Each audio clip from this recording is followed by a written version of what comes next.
Hello my dear students. तो कैसे हैं आप लोग? आशा करते हैं बहुत अच्छे होंगे।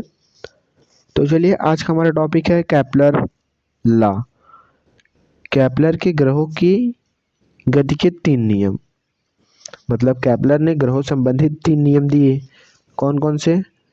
प्रथम नियम, द्वितीय नियम, तृतीय नियम। पर लेकिन कौन कौन से नियम है, चलिए देखते हैं।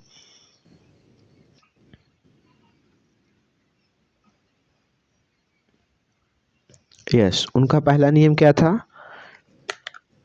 कक्षाओं का नियम यानी ऑर्बिटल लॉ। पहला नियम था कक्षाओं का नियम।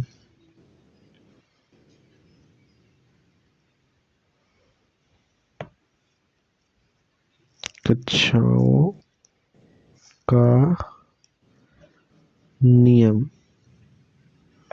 यानी ऑर्बिटल पाथ कहिए चाहे ऑर्बिटल लॉ बोलिए।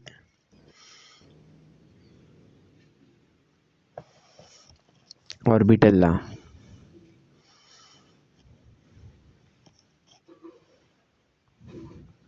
चलिए इसे समझ लेते हैं कि कक्षाओं का नियम क्या था। समझ लीजिए, ये हमारा सन है, सूर्य, और ये सभी ग्रह हैं। इधर इधर सभी ग्रह से समझ लीजिए मरकरी, ये है मरकरी, ये Venus, Earth, Mars, Jupiter, Saturn, Uranus, Neptune. एक समझ लीजिए हमारा प्लूटो। सभी ग्रह हैं। तो कक्षाओं का नियम ये कहता है कि जो सभी ग्रह हैं, ये जो सभी ग्रह हैं, कक्षाओं का नियम कहता है ये जो सभी ग्रह हैं सूर्य के चारों ओर, मतलब ये चारों तरफ ऐसे ऐसे ऐसे चारों तरफ चक्कर लगाते हैं ना, ये चारों तरफ सूर्य के चारों तरफ सभी ग्रह सूर्य के चारों तरफ दीर्घ वृत्ताकार में, क्योंकि ये जो है दीर्घ वृत्ताकार, ये जो है दूरियां बन रही हैं ग्रह से और सूर्य की, दीर्घ वृत्ताकार में चक्कर लगाता है तथा सूर्य उनके पथ के किसी एक बिंदु पर फोकस रहता है। जैसे ये, एक मिनट पहले हम इरेज करते हैं आपको समझाने के लिए।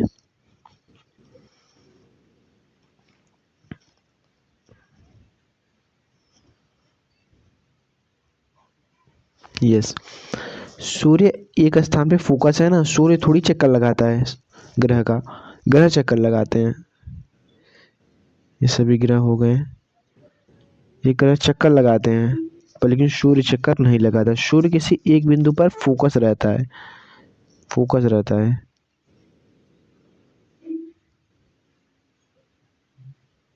तो मैंने क्या बोला? कक्षाओं का नियम पहला नियम है सभी ग्रह, ये जो सभी ग्रह है सूर्य के, सभी ग्रह सूर्य के चारों तरफ दीर्घ वृत्ताकार में, दूरी है दीर्घ वृत्ताकार में चक्कर लगाते हैं तथा सूर्य उनके किसी एक बिंदु पर फोकस रहता है। बस यही कक्षाओं का नियम है पहला, जिसे ऑर्बिटल लॉ बोलते हैं। तो उम्मीद करते हैं कक्षाओं का नियम समझ में आया होगा। एक बार फिर से समझ लेते हैं। सभी ग्रह सूर्य, सभी जो ग्रह हैं सूर्य के चारों तरफ, ये जो दूरी है इसे बोलेंगे दीर्घ वृत्ताकार, दीर्घ वृत्ताकार में चक्कर लगाते हैं, ये चक्कर लगाते हैं तथा सूर्य जो है सन किसी एक बिंदु पर फोकस रहता है। बस यही फोकस रहता है, ये चक्कर नहीं लगाता।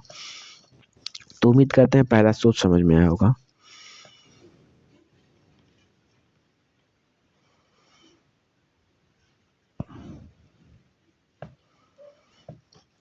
अब दूसरा है क्षेत्रफली चाल का नियम। एक मिनट मारकर, दूसरा क्षेत्रफली चाल का नियम। क्षेत्रफलीय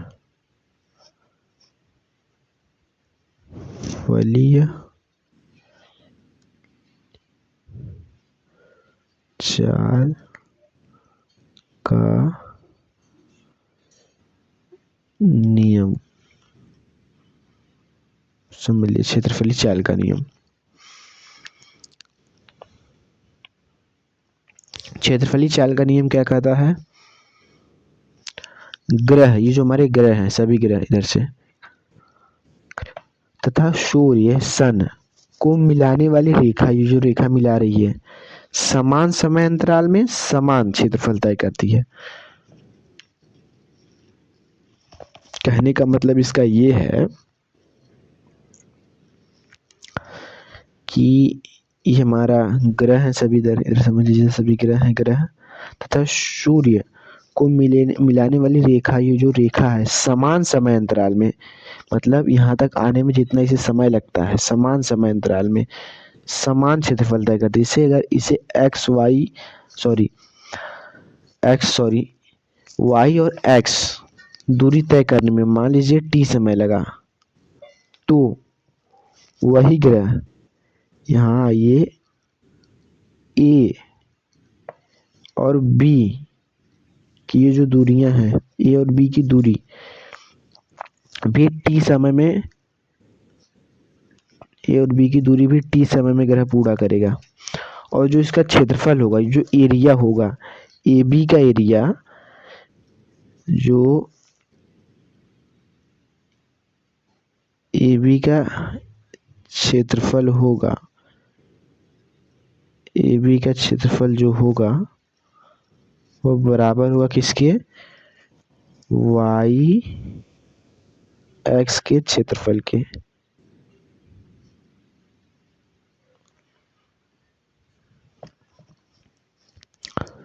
तो हमने क्या समझा क्षेत्रफली चाल का नियम में?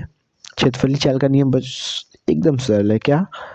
ये जो सभी ग्रह हैं, समझ लीजिए ये सभी ग्रह, ये जो इधर सभी ग्रह हैं, सभी ग्रह सूर्य के चारों ओर, ये तो मैंने आपको बताया, सभी ग्रह जो सभी ग्रह हैं सूर्य को मिलाने वाली रेखा, ग्रह तथा सूर्य, जो सभी ग्रह के लिए, मतलब ये सभी ग्रह के लिए इस्तेमाल होगा, मतलब जिसे जो ये सभी ग्रह, बस ये नहीं बस ये सिंगल ग्रह के लिए ये दूरी तय करेगा इतना, सभी ग्रह क्षेत्रफल समान तय करते हैं। ग्रह जैसे ये सभी जो ग्रह हैं, ग्रह तथा सूर्य को मिलाने वाली रेखा, ये जो रेखा बन रही है यहाँ से यहाँ तक की रेखा बन रही है ना, रेखा समान समय अंतराल में, ये जो समान समय, इसका जो समय लगा होगा इसे मतलब यहाँ से यहाँ तक आने में, एक्स से वाई आने में, समान समय अंतराल में, समान समय अंतराल में समान क्षेत्रफल तय करती है। इसका क्षेत्रफल भी समान होगा, इसका क्षेत्रफल भी समान होगा। तो उम्मीद करते हैं समझ आया होगा। तो चलिए एक बार फिर से समझते हैं इसे। मान लीजिए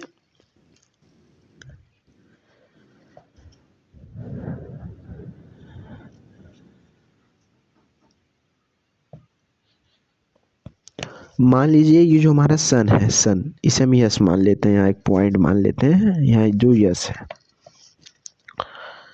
यस और ये समझ लीजिए एक्स है, यस और एक्स जो रेखा है,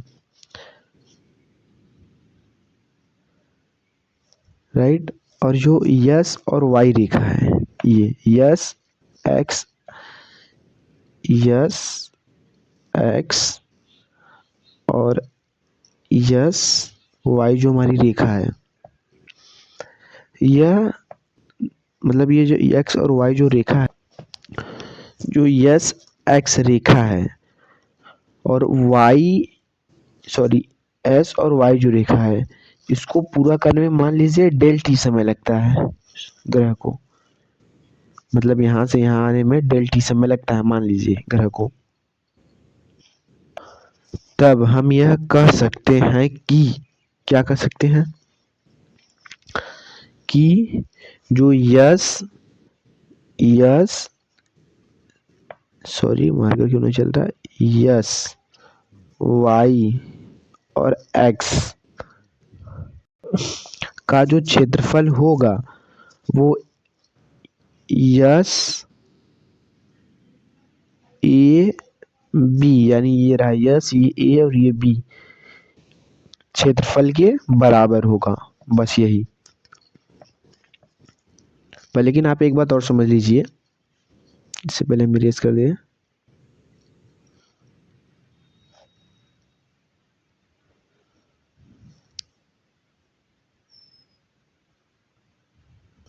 ये समझ लीजिए कि अगर आप जो कह रहे हैं कि अगर इसका क्षेत्रफल इस क्षेत्रफल के बराबर होगा और ये समान समय में ये दूरियां भी तय करेंगी, यही मैंने बोला ना, क्या बोला कि एक्स और वाई दूरी समान समय में ग्रह पूर्ण करेगा, और ए और ये जो ए है और बी है ये भी समान समय में उतने ही समय में दूरी तय करेगा। तो आप कॉमन सेंस लगाइए कि यहाँ ग्रह की चाल धीमी होगी, तभी यहाँ ग्रह की जो चाल होगी, स्पीड जो होगी ग्रह की, ये थोड़ी धीमी होगी। ग्रह की जो स्पीड होगी यहाँ धीमी होगी, स्लो होगी, धीमी गति करेगा। और यहाँ जो ग्रह की चाल होगी, यहाँ जो ग्रह की चाल होगी थोड़ी इससे तेज होगी, क्योंकि अगर ग्रह की चाल यहाँ तेजी से गति नहीं करेगी तो वो समान समय में इतनी दूरी नहीं तय करेगी। इसकी क्योंकि कम दूरी है और यहाँ अधिक दूरी है, तो यहाँ ग्रह की चाल तेज होगी और यहाँ ग्रह की चाल धीमी होगी। कॉमन सी बात है। तो अब देखते हैं अगला, जो तीसरा हमारा क्या है। पहले एक बार हम इसे इरेज कर लेते हैं, फिर हम देखेंगे तीसरा।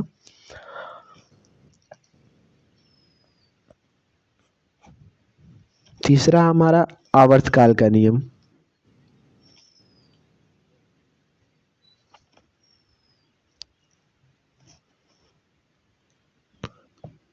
आवर्तकाल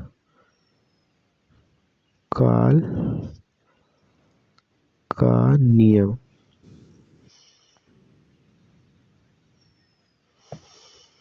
इसे हम पीरियड लॉ भी बोलते हैं। क्या बोलते हैं? Period law. अब ये क्या है पीरियड लॉ, चलिए देखते हैं। ये एल है, एल टी में समझिए। पीरियड लॉ क्या है? पीरियड लॉ चलिए देखते हैं। पीरियड लॉ ये बताता है, हमारा आवर्तकाल का नियम ये कहता है, मतलब हमारा नहीं, केपलर का आवर्तकाल का नियम ये कहता है कि सूर्य के चारों ओर, ये समझ लीजिए सूर्य के चारों ओर, ये जो सूर्य के चारों ओर जो ग्रह चक्कर लगा रहे हैं, सूर्य के चारों ओर एक चक्कर, पर इसे हम एक बार इरेज कर दें तो अच्छे समझ में आएगा। ये देख लीजिए आवर्तकाल का नियम हम पढ़ रहे हैं, दो नियम पढ़ चुके हैं इसके पहले। आवर्तकाल का नियम हम पढ़ रहे हैं। क्या है आवर्तकाल का नियम? ये ग्रह के चारों ओर, ये जो ग्रह है ग्रह के चारों ओर एक चक्कर, ये मैंने पूर्ण किया है, एक चक्कर पूर्ण करने में लगा समय, ग्रह के चारों ओर एक चक्कर, ये मैंने एक चक्कर पूरा पूर्ण किया। एक चक्कर लगाने में, ग्रह का मतलब एक, जो ये ग्रह है सूर्य का चक्कर लगाते हैं, तो एक चक्कर लगाने में लगा समय, ध्यान समझिए, एक चक्कर लगाने में लगा समय ग्रह का आवर्तकाल, जो इसका समय लगा है, इसी का हम आवर्तकाल का वर्ग कर दे, इसी को आवर्तकाल कहते हैं। अगर इसी का हम वर्ग कर दे तो उसके दीर्घच, ये जो हमारा ये दीर्घच है, दीर्घच समझ लीजिए, हम इसे ए मान लेते हैं दीर्घच को, और ये जो समय पूर्ण किया इसे हम टी मान लेते हैं, टी। दीर्घच के तृतीय घात के अनुक्रमानुपाती होता है। इन्होंने एक इसी से सूत्र भी दिया। सूत्र क्या है? सूत्र ये है कि जो ये समय है टी, मैंने बताया उसका वर्ग directly proportional to a cube. कैसे? देखिए, सूर्य के चारों ओर, ये सूर्य के चारों ओर लगाने में लगा आवर्तकाल का वर्ग, मतलब आवर्तकाल मतलब यही एक चक्कर पूर्ण करने में लगा समय, इसी को आवर्तकाल बोलते हैं। क्या? सूर्य के चारों ओर एक चक्कर लगाने में लगा ग्रह का आवर्तकाल का वर्ग, ये आवर्तकाल हुए। आवर्तकाल जैसे एक चक्कर जो मैंने पूर्ण किया तो इसी को आवर्तकाल सब बोलेंगे, ये समझ लीजिए आप। एक चक्कर मैंने ऐसे पूर्ण किया तो इसी को आवर्तकाल बोलेंगे, आवर्तकाल, इसी को आवर्तकाल। आवर्तकाल का वर्ग मैंने किया, वर्ग आवर्तकाल का वर्ग, उसके दीर्घच यानी ये जो है, ये जो दूरी है उसके दीर्घच, यानी इसे मैंने ए माना है, दीर्घच के तृतीय घात के अनुक्रमानुपाती होता है। एक बार फिर से पहले इसे हम इरेज कर दें, सब टोटल इरेज कर दें, तब आएगा समझ में।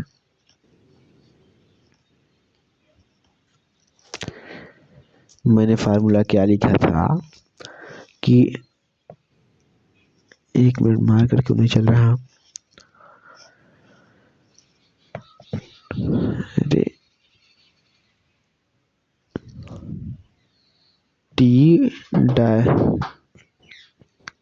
का square directly proportional to a cube.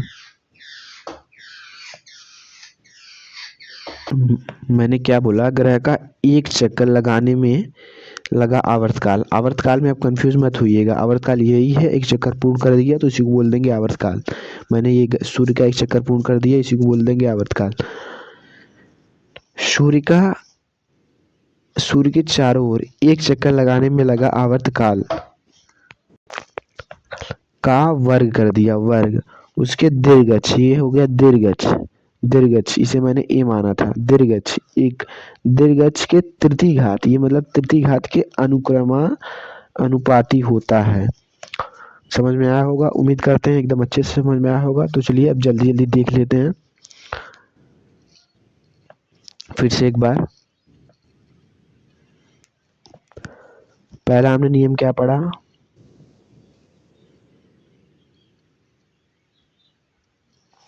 हमने ये समझा कि हमने केपलर का पहले केपलर को देखा कि केपलर ने ग्रहों संबंधित 3 नियम दिए।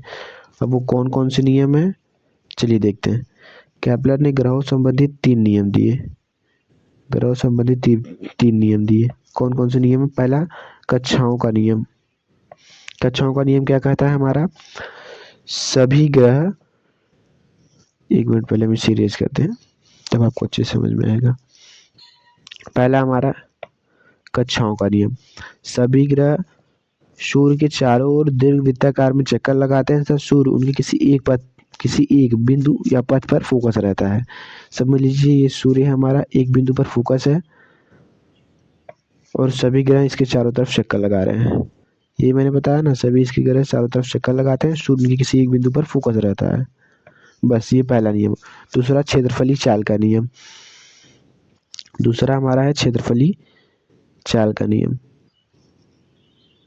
दूसरा नियम क्षेत्रफली चाल का नियम। ये क्या नियम कहता है, ग्रह तथा सूर्य को मिलाने वाली रेखा समान समय अंतराल में समान क्षेत्रफल तय करती है।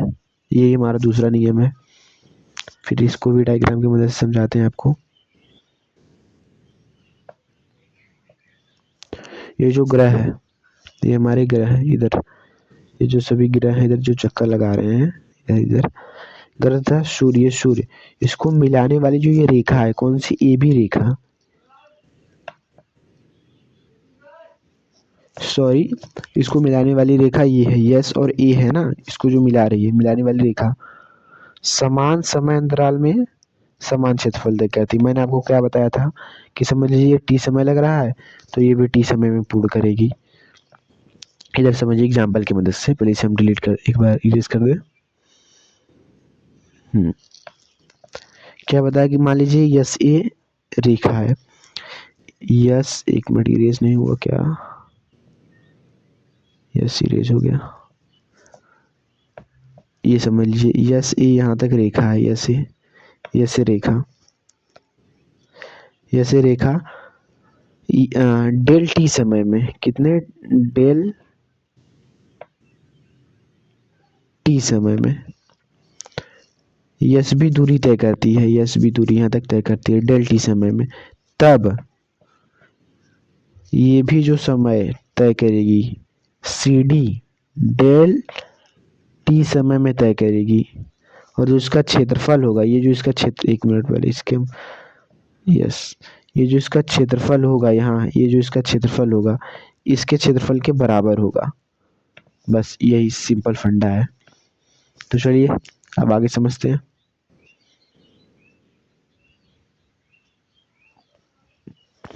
क्या मैंने यही बताया ना, क्या बताया कि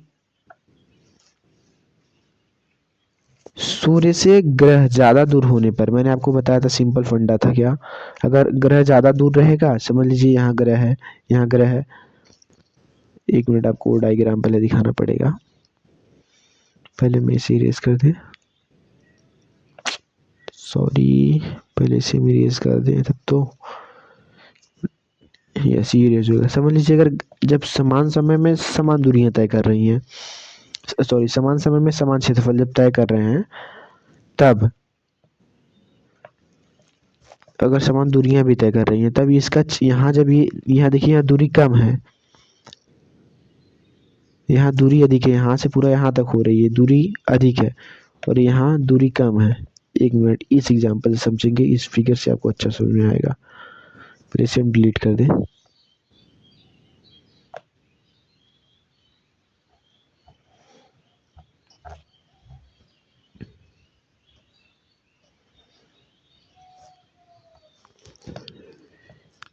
यहाँ जो दूरी है ग्रह की बस इतनी दूरी तय कर रही है, तो यहाँ जो समय लगेगा इसके बराबर लग रहा है।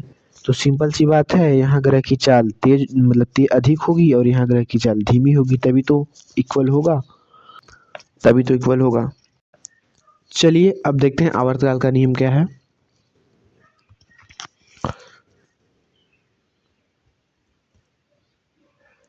ये रहा आवर्तकाल का नियम। आवर्तकाल का नियम पीरियड लॉ भी से बोलते हैं। सूर्य के चारों ओर एक चक्कर लगाने में लगा ग्रह का आवर्तकाल का वर्ग उसके दीर्घज के तृतीघात के अनुक्रमानुपाती होता है। कहने का मतलब ये है कि जो ये सूर्य है एक जगह फोकस रहेगा और ग्रह जो हैं ये चारों तरफ इसके चक्कर लगाते हैं, इसे हम आवर्तकाल बोलते हैं। इसी को हम क्या बोलते हैं, एक मिनट पहले हम इरेज कर दें इसे। इसी को हम क्या बोलते हैं, आवर्तकाल बोलते हैं। एक मिनट, इसी को हम आवर्तकाल बोलते हैं। हाँ, इसी को आवर्तकाल बोलते हैं। आवर्तकाल का अगर हम वर्ग कर दें, आवर्तकाल का वर्ग दिया है, आवर्तकाल का वर्ग यानी आवर्तकाल को हम टी से प्रदर्शित करते हैं, इसे हम टी का वर्ग कर देते हैं। उसके दीर्घज, ये जो हमारा ए है, ए ये दीर्घज है, दीर्घज को ए मान लेते हैं। दीर्घज ए के तृतीघात यानी 3 तृतीघात के अनुक्रमानुपाती होता है। ये अनुक्रमानुपाती कर दिया बस, ये आप याद रख लेंगे। इसका T directly proportional to a cube, ये बहुत इंपॉर्टेंट है। ये जो T directly proportional to a cube है, इसी से आप ये पूरा पीरियड लॉ का डिफिनीशन बना लेंगे। तो उम्मीद करते हैं बहुत अच्छे से समझ में आया होगा। तो चलिए मिलते हैं फिर किसी अच्छी वीडियो में, तब तक के लिए जय हिंद जय भारत।